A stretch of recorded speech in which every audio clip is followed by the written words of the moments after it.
There are some models in the automobile world. They are legends. As soon as you hear their name, the sound of their engines echoes in your ears. When performance, design, and engineering come together, they sometimes become more than just a car. The first episode of our channel, Superstar Supra, is with you. Have a good time. Let's start the story from the beginning. In the 1970s, Toyota was the rising star of the global market. In those days, it would take its place among the world giants in the 80s and 90s with the steps it would take both in Japan and in the world. So how did Toyota become so successful? For a more detailed answer to that question, we'd better make another video. But one of the reasons for Toyota's success was the oil crisis in the 70s. The oil embargo imposed on Western countries, especially the United States, due to the events in the Middle East, led people to small and fuel-efficient vehicles like Toyota. Interest in Toyota grew enormously, especially in the United States, and Toyota took advantage of the crisis to shine in the global market.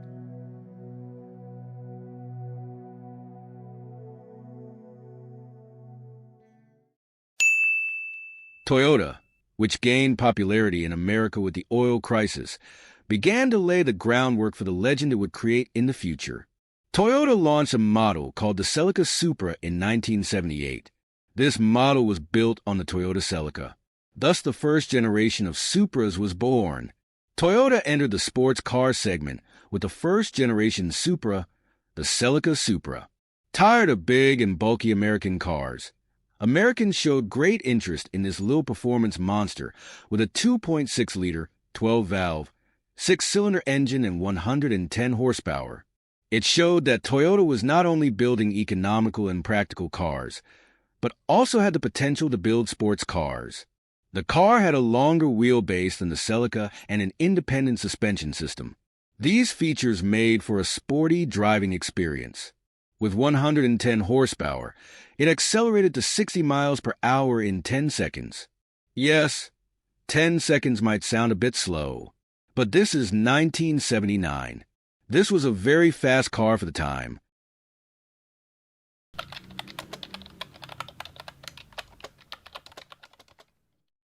In 1981, Toyota made a move that raised the bar in the sports car world. The second-generation Supra A60.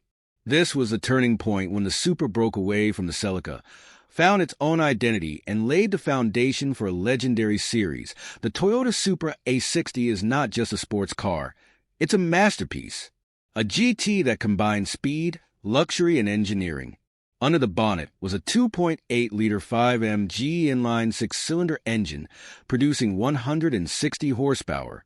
Toyota's twin camshaft technology and the car's independent suspension delighted speed enthusiasts.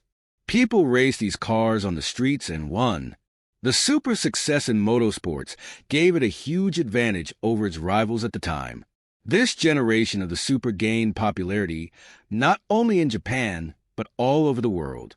Today, the Toyota Supra A60 continues to be a favorite of both tuners and collectors, because this car is a legend not only on the roads, but also in the hearts of the automobile world. In short, the second generation of the Toyota Supra was not a beginning, but a revolution.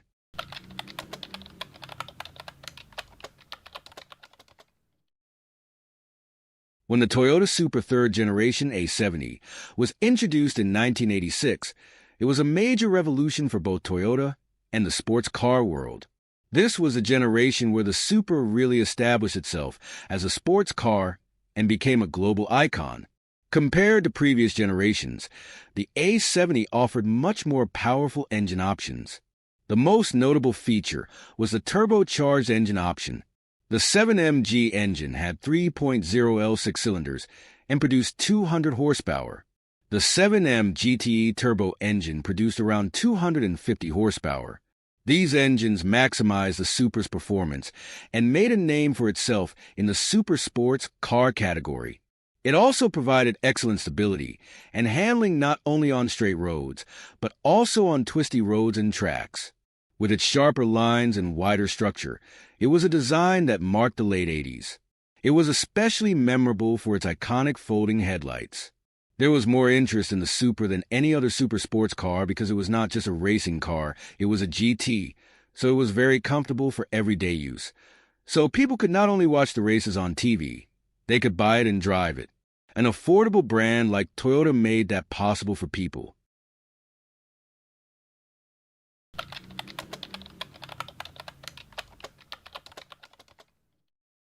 So even at low revs, the turbochargers work at a sufficient level, making the Supra an incredibly powerful car at every rev.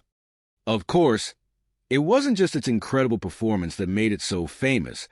The fact that it had a design that melted us all then, and even now contributed a lot to its fame.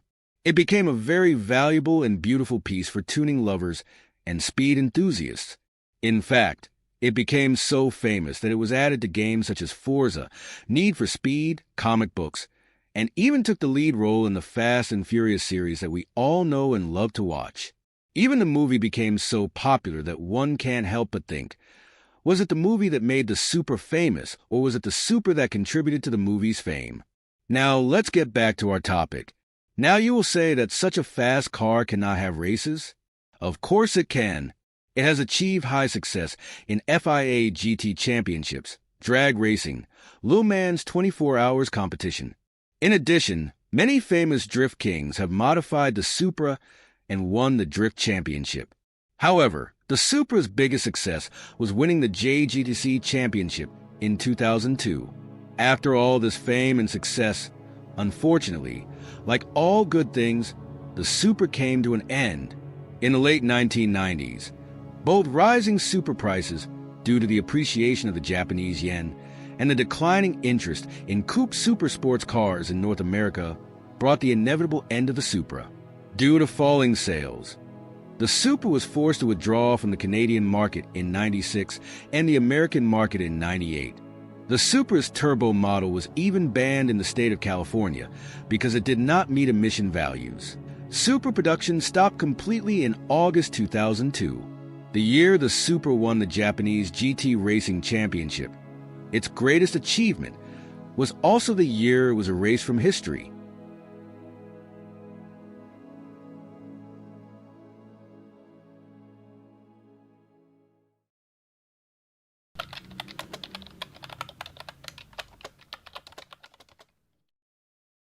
In the 2007 North American International Auto Show, Toyota introduced a model, Toyota FTHS. The FTHS, which Toyota introduced at this show, was met with great interest by both visitors and the automotive press. It was a super sports vehicle with hybrid technology and zero emissions. The 3.5-liter V6 engine and electric motor combination in the vehicle was capable of producing 400 horsepower. Toyota said this system was both environmentally friendly and in keeping with the character of a thoroughbred sports car. Never went into mass production. Motor Trend magazine thoroughly analyzed this concept car and made the following predictions. People in the press were excited at first because it was great news that a legend like the Supra was going back into production. Indeed, the exterior and interior design, the engine, the aerodynamics, and the feel of the car was like an updated version of the Supra. This event brought the rumors swirling in the automotive community back to the surface. Will the Supra return? I wonder when the new Supra will go on sale. Style questions began to circulate in people's mouths again. Moreover, around this time, Toyota applied for a trademark for the Supra name. Trademark application was like being some kind of owner of that name. And there was a crucial condition to this trademark application. If Toyota did not release a vehicle named Supra within 3 years, its application would not be approved and it would not be the definitive owner of the Supra name. Thus, the future of the new Supra was somewhat certain. While these issues were being discussed, 2012, Tetsuya Tada, the chief engineer of the GT86, used the following words in an interview with journalists in Germany. The president urgently asked me to build a car to replace the Supra.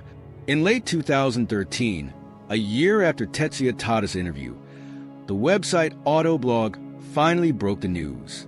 A concept design of the Supra would be unveiled at the North American International Auto Show. On January 13th, 2014, the day when all the rumors and stories would come true finally arrived, and Toyota unveiled the FT1 concept car. Few technical details were revealed about this new concept car.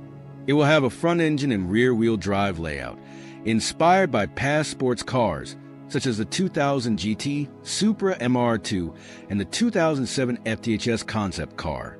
Toyota has not announced whether the FT1 will use the Supra name or even be produced.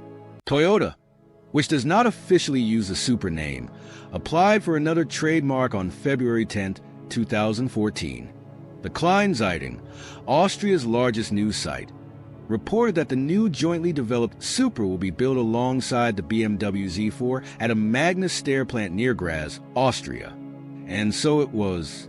On July 5, 2018, it was announced that the Supra would compete in 2019 NASCAR.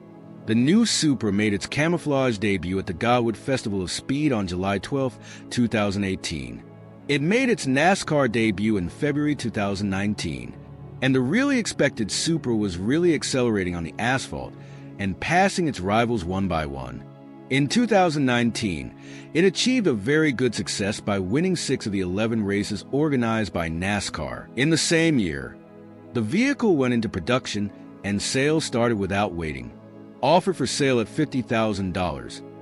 The Supra reached a number considered successful by selling 5,000 units worldwide in the first year.